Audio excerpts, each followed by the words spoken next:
Hello बच्चों, आज हम लोग फिजिक्स में स्ट्रेस एंड स्ट्रेन जो टॉपिक है उसके बारे में बात करेंगे। बच्चों, बड़ा ही इम्पोर्टेंट टॉपिक है और बहुत ज़्यादा ये आपका यूज़ होने वाला है। मीन्स जब आप क्लास 11th में हो, क्लास 12th में हो, आप इसके बाद नीट दोगे, IIT JEE दोगे और उसके बाद जब आप इंजीनियरिंग में जाओगे, इंजीनियरिंग के बाद जब आप इंजीनियर बन जाओगे, तो हर जगह ये जो स्ट्रेस स्ट्रेन कर्व है इसका एक बड़ा ही इंपॉर्टेंट रोल देखने को मिलता है। कभी भी हम अगर कोई मटेरियल की बात करते हैं तो मटेरियल की जो प्रॉपर्टीज हैं वो स्ट्रेस एंड स्ट्रेन कर्व के द्वारा ही डिफाइन की जाती है। मींस कहने का मतलब ये है बच्चों कि जो अगर हमें स्ट्रेस स्ट्रेन कर्व पता होगा then only we will be able to understand the mechanical properties of the material at that particular time. तो आइए चलते हैं, मैं हूं शिवम यादव और ये है आपका प्यारा सा चैनल शिवम करियर पॉइंट। आइए देखते हैं कि स्ट्रेस स्ट्रेन कर्व क्या होता है बच्चों। तो सबसे पहले स्ट्रेस स्ट्रेन कर्व को समझने के पहले हेडिंग डाल देता हूं मैं, स्ट्रेस स्ट्रेन कर्व। ठीक है बच्चों, आइए तो सबसे पहले आप समझेंगे कि स्ट्रेस क्या होता है। स्ट्रेस बच्चों, इसको हिंदी में हम प्रतिबल बोलते हैं। अगर आपको हिंदी में थोड़ा सा नॉलेज चाहिए नाम तो आप लिख सकते हो, इसको हिंदी में प्रतिबल बोलते हैं और इंग्लिश में स्ट्रेस बोलते हैं। ठीक है, आइए देखते हैं बच्चों। एक इस तरह से मेरे पास इस तरह का कोई रॉड है, कोई इस तरह का रॉड है बच्चों, स्टील का है। सपोज हम मान के चलते हैं कि भाई ये जो है, ये रॉड जो है हमारा स्टील का है। ठीक है, स्टील का एक रॉड है इस तरह का। अब इसका स्ट्रेस स्ट्रेन कर्व हमको बनाना है। अब समझेंगे कि स्ट्रेस स्ट्रेन कर्व होता क्या है, उसके पहले समझेंगे स्ट्रेस क्या होता है, स्ट्रेन क्या होता है और जो मटेरियल है वो उसका जो कॉन्फ़िगरेशन है वो क्या होता है। तो आइए समझते हैं कि बच्चों जो मटेरियल है हमारा, जो भी कोई मटेरियल है, जैसे स्टील है, तो स्टील जो है वो नंबर ऑफ एटम से मिलके बना होगा। नंबर ऑफ एटम्स मतलब क्या हुआ कि जो मेरा मटेरियल है, स्टील है, ये एटम से मिलके बना होगा बच्चों। एटम्स के अंदर न्यूट्रॉन होंगे, प्रोटॉन होंगे।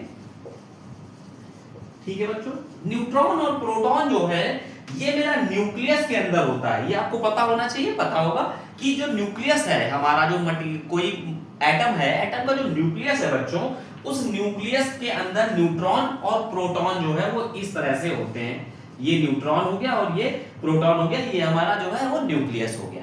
अब इसके चारों ओर जो शेल होती है, ऑर्बिट होती है, जो भी कह लो, केमिस्ट्री में नहीं जा रहे हैं, बस बेसिक सी बात कर रहे हैं कि यहाँ पे इस तरह से जो हमारे इलेक्ट्रॉन्स होते हैं वो रिवॉल्यूशन करते हैं। ठीक है, तो ये न्यूट्रॉन्स और प्रोटॉन्स को ही बच्चों हम न्यूक्लियॉन बोलते हैं। ओके, इनको ही हम न्यूक्लियॉन्स बोलते हैं। बात क्लियर है? तो न्यूट्रॉन्स एंड प्रोटॉन्स का जो सम होता है that is known as nucleons. ये तो एक बात हो गई।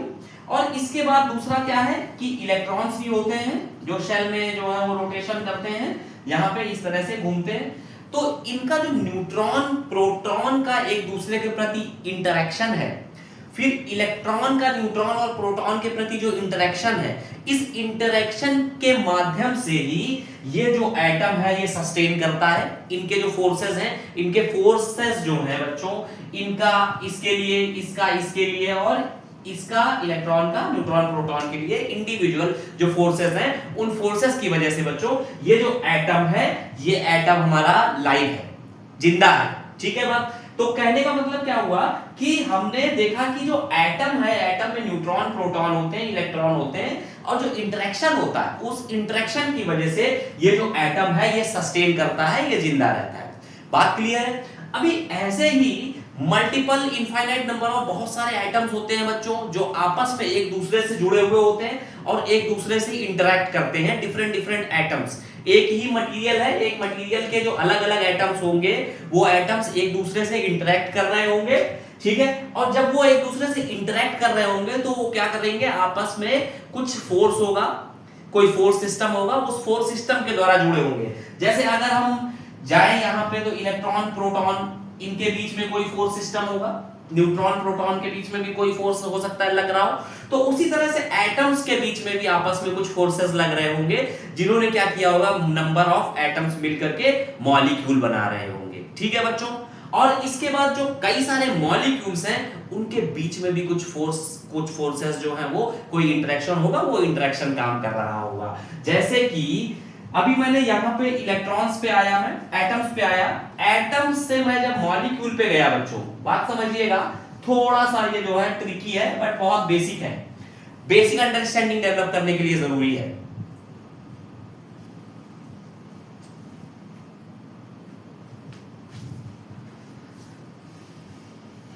अब देखिए, नंबर ऑफ जो एटम्स हैं उन्होंने मिलकर के एक मॉलिक्यूल डेवलप किया, ठीक है। वो जो मॉलिक्यूल हैं वो मॉलिक्यूल्स आपस में इंटरेक्ट कर रहे होंगे, कुछ फोर्सेस से बाइंड हो रखे होंगे, तो वही जो मॉलिक्यूल्स हैं वो मेरा मटेरियल बना रहे हैं। स्टील है, स्टील के बहुत सारे मॉलिक्यूल्स इस तरह से जो है बने हुए होंगे, जुड़े हुए होंगे बच्चों। अच्छा, इसमें एक चीज बड़ी इंपॉर्टेंट है कि हमें एक बेसिक सा फंडामेंटल लॉ है उसके बारे में बात करनी है कि जो फोर्स होता है बच्चों वो मास के मल्टीप्लिकेशन के प्रोपोर्शनल होता है, ठीक है। और फोर्स जो होता है वो जो दोनों मटेरियल्स हैं उनके बीच में जो डिस्टेंस है उस डिस्टेंस की सेकंड पावर के इनवर्सली प्रोपोर्शनल होता है। ये न्यूटन्स लॉ ऑफ ग्रेविटेशन जो है इसी को बोलते हैं, ठीक है। तो यहां पे बच्चों मेरे पास दो चीज आई, एक आया f is proportional to m1 m2 and second one is f is proportional to 1 by r square, या कह सकते हैं f is inversely proportional to r की पावर 2, ठीक है। तो जब इसको मैं कंबाइन करूंगा बच्चों ये वाले पूरे कॉन्सेप्ट को, so this will be equal to f is proportional to m1 m2 upon r square, ठीक है। And when I remove that proportionality, I will get a proportionality constant that is g, f is equal to g m1 m2 by r square। ये तो हमने gravitation वाले में पढ़ा है, पढ़ेंगे, ठीक है। तो देखो यहाँ पे बच्चों बात क्या निकल करके आ रही है, जो फंडामेंटल कॉन्सेप्ट निकलना जो आना चाह रहा है और जिसकी हम बात करेंगे मटेरियल में, मैकेनिक्स में, ठीक है, उसके लिए हमने ये सारी चीजें करी हैं। स्ट्रेस स्ट्रेन को बहुत प्रॉपर्ली समझने के लिए ये समझना पड़ रहा है। यहाँ पे ये जो मटेरियल है, ये जो मॉलिक्यूल्स हैं बच्चों, इनका मैंने कहा कि भाई ये सेम मॉलिक्यूल है, इनका मास m है और इनका मास भी m है, ठीक है। तो जो दोनों के बीच में एक फोर्स जो है वो निश्चित तौर पे लगने वाला है। बात क्लियर है कि दोनों जो मॉलिक्यूल्स हैं उन दोनों मॉलिक्यूल्स के बीच में एक फोर्स लगेगा और वो फोर्स जो होगा दोनों के मास के मल्टीप्लिकेशन के प्रोपोर्शनल होगा बच्चों। मतलब कि मॉलिक्यूल का मास जितना ज्यादा होगा दोनों के बीच लगने वाला जो फोर्स होगा वो उतना ज्यादा होगा। और अगर दोनों के बीच की जो दूरी है, मास मॉलिक्यूल्स के बीच की जो बच्चों दूरी है, सपोज मैंने ये कहा कि दैट डिस्टेंस इज r, बहुत ज्यादा डीप में नहीं जाते, ऊपर से सुपरफिशियली इस कॉन्सेप्ट को समझते हैं जिससे कि हमारा एक थॉट प्रोसेस डेवलप होगा जो हम आगे स्ट्रेस स्ट्रेन कर्व में जो है जिसको हम यूटिलाइज करेंगे उस थॉट प्रोसेस को बच्चों, ठीक है। तो ये डिस्टेंस मेरी r हो गई। जैसे जब ये डिस्टेंस r हुई तो मैंने कहा कि भाई अगर डिस्टेंस मेरी कम है तो फोर्स जो होगा वो ज्यादा होगा दोनों के बीच, ठीक है। और अगर डिस्टेंस मेरी ज्यादा है तो फोर्स जो होगा वो कम होगा। और जो ये फोर्स है, ये फोर्स बच्चों जो है ये कैसा है, अट्रैक्शन फोर्स है। ये भी बात याद रखनी है, this is not a repulsive force, this force is of attraction force. मतलब दो मॉलिक्यूल हैं, अगर उनके पास मास m1 मास m2 है, सपोज मैंने कहा कि ये दो मॉलिक्यूल है m1 मास m2 मास, तो ये दोनों आपस में कुछ दूरी पर हैं बच्चों, ठीक है। ये दोनों जितनी भी दूरी पर हैं, इस दूरी की वजह से और इनके अपने मास की वजह से इन दोनों के बीच में एक फोर्स ऑफ अट्रैक्शन लग रहा है। ये बात हमें 100% श्योर होती है, ये न्यूटन लॉ ऑफ ग्रेविटेशन बोलते हैं, ठीक है। तो इन दोनों के बीच में एक मास लग रहा है, एक फोर्स लग रहा है, और ये फोर्स क्या कर रहा है, आपस में एक दूसरे को अट्रैक्ट करने की कोशिश कर रहा है, ठीक है। तो ये अट्रैक्शन फोर्स है बच्चों, और ये अट्रैक्शन फोर्स रहने वाला है। मास और डिस्टेंस, इस वजह से जो फोर्स है वो आता है पिक्चर में, और इस फोर्स की वजह से ही जो मॉलिक्यूल्स हैं, और भी बहुत सारे फोर्स होते हैं, बट इस फोर्स की वजह से मॉलिक्यूल्स जो हैं वो आपस में इंटरेक्ट करते हैं और एक दूसरे के साथ जुड़े हुए रहते हैं। मतलब कि ये जो मॉलिक्यूल्स हैं ये आपस में एक दूसरे को अट्रैक्ट कर रहे होंगे, एक दूसरे को खींच रहे होंगे, ठीक है। आइए अब देखते हैं नेक्स्ट क्या है। नेक्स्ट इसी तरह का कुछ है, बच्चों understanding is having more importance, means if you are understanding the concept in physics then you will be able to crack the numerical, you will able to crack the concept, ठीक है, if you are having the understanding of the concept. अब देखो समझो मैं इन दो molecules को उठाता हूं, ये और ये सपोज, ठीक है बच्चों, इनके बीच ये मास m है और इसका भी मास m है, ठीक है, इनके बीच का जो डिस्टेंस है that distance is suppose r, ठीक है। अभी क्या हो रहा है कि इनके बीच में जो ग्रेविटेशनल फोर्स है, ठीक है, वो लग रहा है और ये क्या कर रहे हैं आपस में एक दूसरे को इधर की तरफ खींच रहे हैं, ठीक है। अब ये कुछ सेम उस तरह से है जैसे कि अगर मैं एक बॉल ले लूं बच्चों, ये सपोज एक बॉल हो गई, ठीक है, बॉल तो जान रहे हो ना, क्रिकेट वाली बॉल या टेनिस वाली बॉल, ठीक है, ये एक बॉल हो गई और एक ऐसी ही सेम बॉल ये हो गई, ठीक है, इसको मैंने एक स्प्रिंग से कनेक्ट कर दिया, जोड़ दिया, ठीक है, बात क्लियर है। अभी क्या होने वाला है कि जब हम इसको खींचेंगे, इलोंगेट करेंगे स्प्रिंग को, तो ये अट्रैक्शन करेगा, ये एक दूसरे की तरफ जो है खींचेगा। जब हम इसको, स्प्रिंग है भाई, स्प्रिंग से हम जब खींचेंगे तो ये क्या करेगा कि अपनी तरफ ओरिजिनल पोजीशन पे आना चाहेगा। ये तो बात क्लियर है, ठीक है। तो इसी तरह से ये मॉलिक्यूल्स का भी सिस्टम होता है कि जब हम इनके बीच में एक फोर्स है, उस फोर्स से ये बंधे हुए हैं, जब हम इनको खींचेंगे तो ये अपनी ओरिजिनल पोजीशन की तरफ आना चाहेंगे, क्योंकि इनके बीच में जो एक बॉन्डिंग फोर्स है, ये बॉन्डिंग फोर्स क्या करेगा कि इधर से जो मैंने फोर्स लगाया है उस फोर्स को काउंटर करने की कोशिश करेगा बच्चों, ये बॉन्डिंग फोर्स। बात क्लियर है? मतलब अगर मैं इधर से खींच रहा हूं तो जो स्प्रिंग की वजह से यहां पे जो फोर्स था, ये फोर्स इसको इस तरह से लाने की कोशिश करेगा, बाइंड करने की कोशिश करेगा, बॉन्ड करेगा। बात क्लियर है? तो इनफाइनाइट नंबर ऑफ मॉलिक्यूल्स जो है वो एक दूसरे से इस तरह से जुड़े हुए होते हैं और एक दूसरे से अट्रैक्ट होते हैं इस तरह से कि एक सिस्टम डेवलप करते हैं, एक मटेरियल बनाते हैं। बात क्लियर? एक पूरा का पूरा मटेरियल बना देते हैं। तो ऐसे इनफाइनाइट नंबर ऑफ मॉलिक्यूल्स होंगे स्टील के जो आपस में एक दूसरे से इंटरेक्ट कर रहे होंगे और इंटरेक्ट करके इन्होंने क्या किया होगा कि बाइंडिंग फोर्स, एक इनकी बाइंडिंग एनर्जी होगी, फोर्स होगा, उस फोर्स की वजह से आपस में एक दूसरे को ये पकड़े हुए होंगे और मैटर का या सब्सटेंस का ये निर्माण कर रहे होंगे बच्चों। अब बात आती कहां पे है? तो आई थिंक आपको ये सब समझ आया होगा। अब बात ये आ रही है कि भाई स्ट्रेस क्या होता है। देखिए स्ट्रेस का कॉन्सेप्ट जो है वो काफी अच्छे से बहुत सारे लोग समझते हैं और कहीं अगर कोई कंफ्यूजन रह जाता है तो उसको देखिए मैं कोशिश करता हूं कि आप बच्चों को मैं क्लियर करूं कि जो स्ट्रेस है बच्चों, that stress is internal resisting force. सबसे इंपॉर्टेंट बात, अगर ये बात अपने को क्लियर होती है तो फिर आप ये समझो कि बहुत सारी चीजें क्लियर हो जाएंगी। Stress is what? Internal resisting force. अब ये क्या है इंटरनल रेसिस्टिंग फोर्स?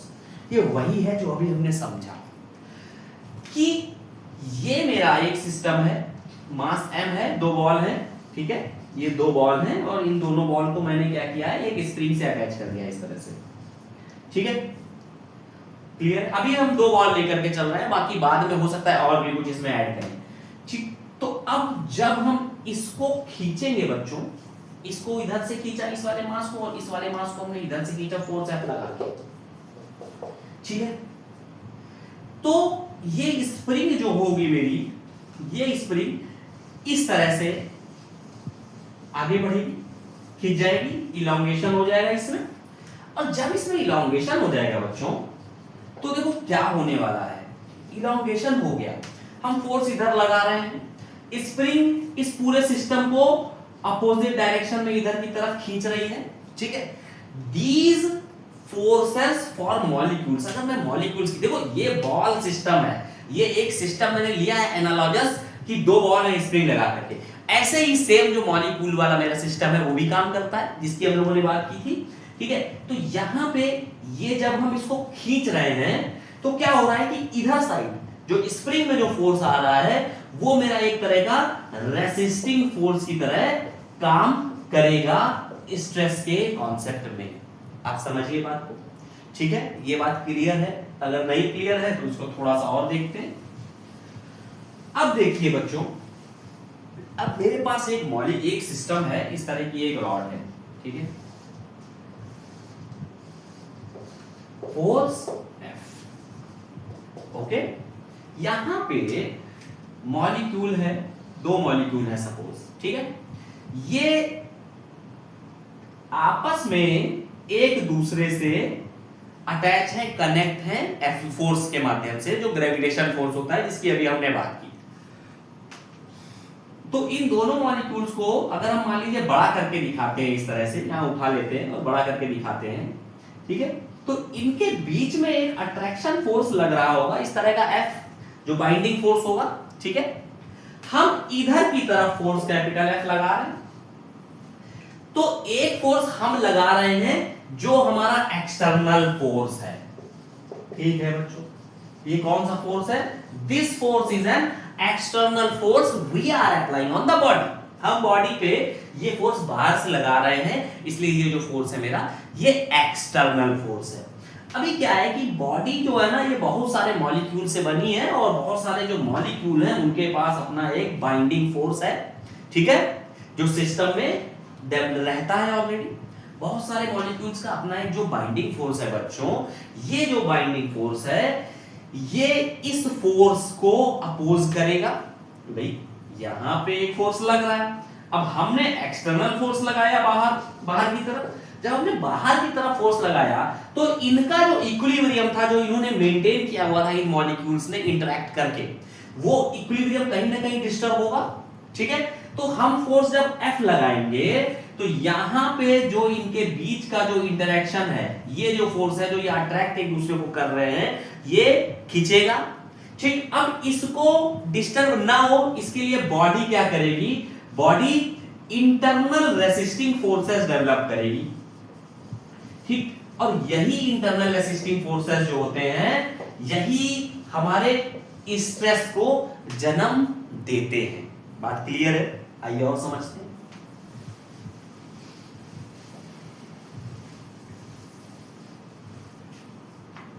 अब देखिए, ये हो गया, इस तरह से मेरा पार्ट ऑब्जेक्ट है, रॉड है, बार है कोई, इस बार पे हमने फोर्स F लगाया, ठीक है? हमने बच्चों ये फोर्स F लगाया, इसको मैं अगर कट कर दूं, क्रॉस सेक्शन मान लेते हैं, वर्चुअली हम मान ले रहे हैं कि भाई हम कट कर रहे हैं, ठीक है?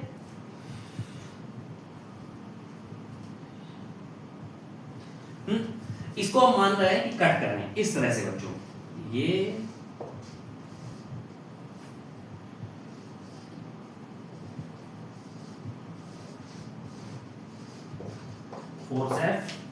फोर्स F, ये जो फोर्स F है ये पूरे के पूरे क्रॉस सेक्शन पे इस तरह से डिस्ट्रीब्यूट होना है, ठीक है? और ये इस तरह से इंटरनल एक जो बॉडी के अंदर रेसिस्टेंस डेवलप होगा कि भाई बॉडी चाहेगी कि हम टूटे ना, क्योंकि उनके पास अपना एक बॉन्ड बना हुआ है, एक बाइंडिंग एनर्जी थी, एक फोर्सेस थे, ठीक है? तो ये जो है that is internal resisting forces. और यही क्या होते हैं, जब पर यूनिट एरिया लगते हैं तो यही बच्चों क्या कहलाता है? यही कहलाता है स्ट्रेस। तो एक बात समझनी है कि जो फोर्स हमने F लगाया बॉडी में, वो जब बॉडी में इंटरनल रेसिस्टेंस डेवलप करेगा, ठीक है? तो वो जो होगा F इसके बराबर ही होगा। जो फोर्स हम F लगाएंगे बॉडी भी उतना ही रेसिस्टेंस डेवलप करेगी, तो वो जो होगा वो फोर्स मेरा F होगा। और वो फोर्स पर यूनिट एरिया जब हम डालेंगे तो वो जो आएगा बच्चों, वो मेरा स्ट्रेस आएगा, ठीक है? तो internal resisting forces per unit area is known as stress, not externally applied load per unit area is known as stress. No, गलत हो जाएगा, गलत हो जाएगा। स्ट्रेस क्या है बच्चों? स्ट्रेस है internal resisting forces per unit area, ठीक है? अब ये इंटरनल रेसिस्टिंग फोर्सेस को समझने के लिए हमको वहां से एटम से और न्यूक्लियॉन से बात करनी पड़ी थी। तो अभी आई थिंक क्लियर है कि जो इंटरनल रेसिस्टिंग फोर्स है IRF या इंटरनल रेसिस्टिंग फोर्सेस जो हैं बच्चों, ये मेरे एक्सटर्नली अप्लाइड लोड के बराबर होते हैं, बराबर है एक्सटर्नली अप्लाइड लोड के। इसलिए जो स्ट्रेस होता है वो हम फोर्स पर यूनिट एरिया लिख देते हैं। बट स्ट्रेस बेसिकली है क्या, जो इंटरनल रेजिस्टेंस डेवलप हो रहा है वो स्ट्रेस है बच्चों। तो आई थिंक आपको स्ट्रेस का ये कॉन्सेप्ट समझ में आया होगा। ठीक है, आइए और आगे देखते हैं। तो बच्चों स्ट्रेस क्या हुआ, स्ट्रेस को हम डिनोट करते हैं सिग्मा से। Sigma is equal to force per unit area. और फोर्स ये कौन सा है, ये फोर्स है जो इंटरनल रेसिस्टिंग फोर्स है बच्चों। ये इंपॉर्टेंट बात है कि ये जो फोर्स है ये इंटरनल रेसिस्टिंग फोर्स है। मींस इस तरह से मेरे पास कोई बार था, इस बार का जो क्रॉस सेक्शनल एरिया था वो कैपिटल A था, इस पे मैंने फोर्स F लगाया इस तरह से। ये मेरे द्वारा अप्लाइड लोड है, हमारे द्वारा अप्लाइड लोड है कि बार है, अब बार को हम खींच रहे हैं। जैसे रबर बैंड है, रबर बैंड को हम खींचते हैं, बार है कोई उसको हम खींच रहे हैं, ये ब्लॉक ये है, इस तरह से इसको हम ऐसे खींच रहे हैं बच्चों। ठीक, तो हम इस तरह से फोर्स लगा रहे हैं। अब फोर्स जो हम लगा रहे हैं यही फोर्स बॉडी के अंदर, बॉडी जो है इस फोर्स को रेसिस्ट कर रही है, बॉडी इस फोर्स को रेसिस्ट कर रही है। अगर बॉडी इस फोर्स को रेसिस्ट कर रही है तो बच्चों यहां पे अगर मैं कट सेक्शन ले लूंगा उस इंस्टेंट पे जब बॉडी इस फोर्स को रेसिस्ट कर रही है तो जो ये कट सेक्शन होगा यहां पे जो रेसिस्टिंग फोर्सेस आएगा वो भी F के बराबर होगा, because body is resisting this force. और ये रेसिस्ट क्यों कर रही है, क्योंकि इनके पास ऑलरेडी पहले से एक बाइंडिंग फोर्स है। और वो बाइंडिंग फोर्स कहां का है, वो वही है जो ग्रेविटेशन लॉ ऑफ वाले कॉन्सेप्ट से निकल करके आया है। बात क्लियर है।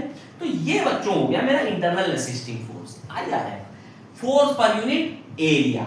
ठीक है, तो यहां से तो बात क्लियर हो गई, स्ट्रेस भाई हमको समझ में आ गई। अब स्ट्रेस का कॉन्सेप्ट क्या है, stress is equal to force per unit area. और फोर्स कौन सा है, इंटरनली रेसिस्टिंग वाला force when external load is applied. ठीक है, इसका जो यूनिट है न्यूटन, एरिया जो है बच्चों मीटर स्क्वायर हो सकता है और न्यूटन पर mm स्क्वायर, मिलीमीटर स्क्वायर में भी हम लोग इसको लिखते हैं, देखेंगे। ठीक है, तो ये तो मेरी स्ट्रेस की बात हो गई। अब देखो अगर हम, मेरा पार्ट बॉडी इस तरह की है, ये बार है और हम इसको खींच रहे हैं, बॉडी को हम खींच रहे हैं, जैसे इस तरह से मेरा पार्ट है और हम इसको ऐसे खींचे, ठीक, इसको खींच रहे हैं बच्चों, तो ये टेंशन हम दे रहे हैं। ये जो स्ट्रेस है ये है टेंसाइल स्ट्रेस। इस तरह से अगर फोर्स लग रहा है तो ये मेरा क्या हो गया, टेंसाइल स्ट्रेस। ठीक है, अगर बॉडी इस तरह की है,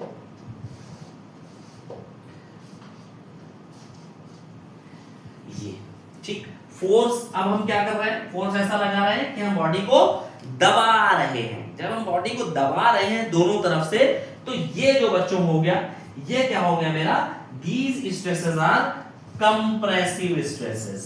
ठीक है, ये जो है कंप्रेशन है, that is compressive stress। बात क्लियर है। अच्छा एक चीज और है इसमें, क्योंकि ये जो क्रॉस सेक्शन है बच्चों, इस क्रॉस सेक्शन के परपेंडिकुलर लग रही है। ठीक है, ठीक है, ये स्ट्रेसेस जो है, ये स्ट्रेस जो है perpendicular to the cross section लग रही है। बात क्लियर है।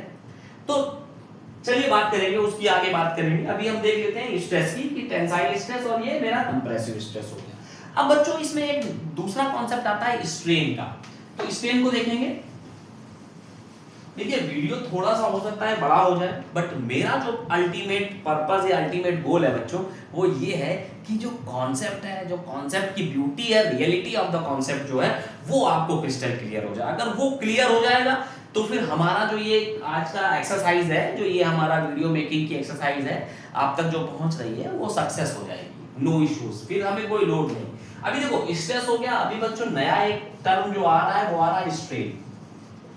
ठीक है। स्ट्रेन क्या होता है बच्चों? स्ट्रेन बहुत बेसिक सा है, इसको हम लोग एक बार देख भी चुके हैं जब डायमेंशनल एनालिसिस किया था। स्ट्रेन है change in length upon original length of the object. मतलब क्या हुआ? मतलब ये हुआ कि भैया ये मेरे पास एक सिलेंड्रिकल बार है, ठीक है, सिलेंड्रिकल काइंड ऑफ एक बार है, इसकी लेंथ बच्चों L है।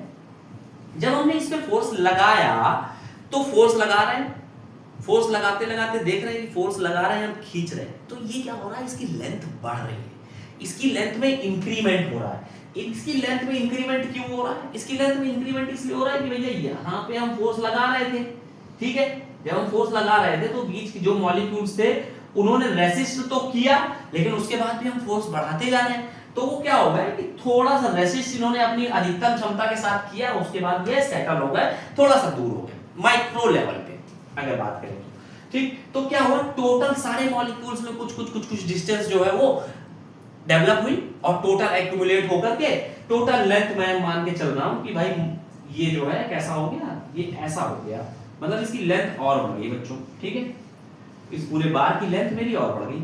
अगर लेंथ बढ़ गई, वॉल्यूम मेरे बार का सेम रहा, ऐसा तो है नहीं कि हमने मटेरियल जो है बाहर से ला दिया, मटेरियल तो सेम है, तो क्या होगा, मटेरियल जब सेम है, लेंथ बढ़ गई, तो ये तो पक्का है कि इसका जो क्रॉस सेक्शनल एरिया है बच्चों ये कम हो जाएगा, ठीक है, क्रॉस सेक्शनल एरिया कम होगा, जो मेरी लेंथ होगी बार की वो बढ़ जाएगी।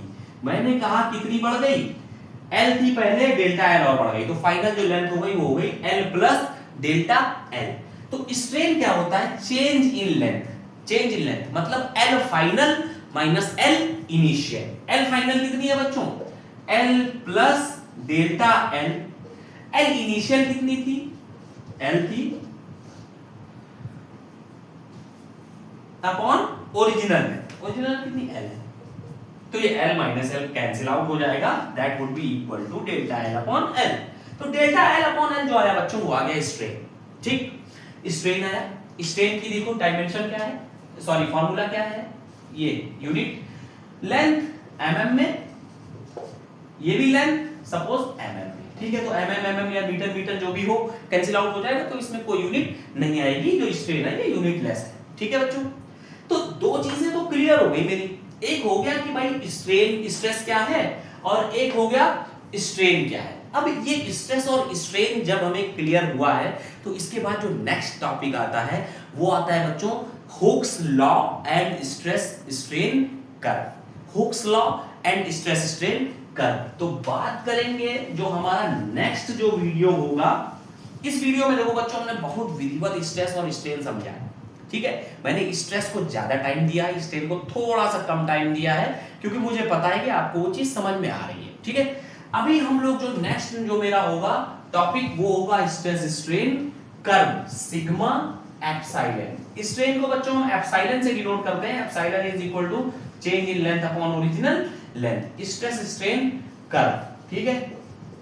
और इसी में हम पढ़ेंगे लोड वर्सेस डिफॉर्मेशन कर्व, ठीक है, ऑलमोस्ट सेम है, बस थोड़ा सा डिफरेंस है, तो ये पढ़ के खत्म करेंगे। तो नेक्स्ट जो बच्चों टॉपिक आएगा वो आएगा स्ट्रेस स्ट्रेन कर्व का, अलग अलग टाइप के मटेरियल्स के लिए, डक्टाइल, ब्रिटल, इलास्टिक और जो भी हैं उसके बारे में हम लोग बात करेंगे। तो तब तक बच्चों बने रहिए, पढ़ते रहिए, बहुत आगे बढ़िए और खूब जो है तरक्की करिए। जय हिंद।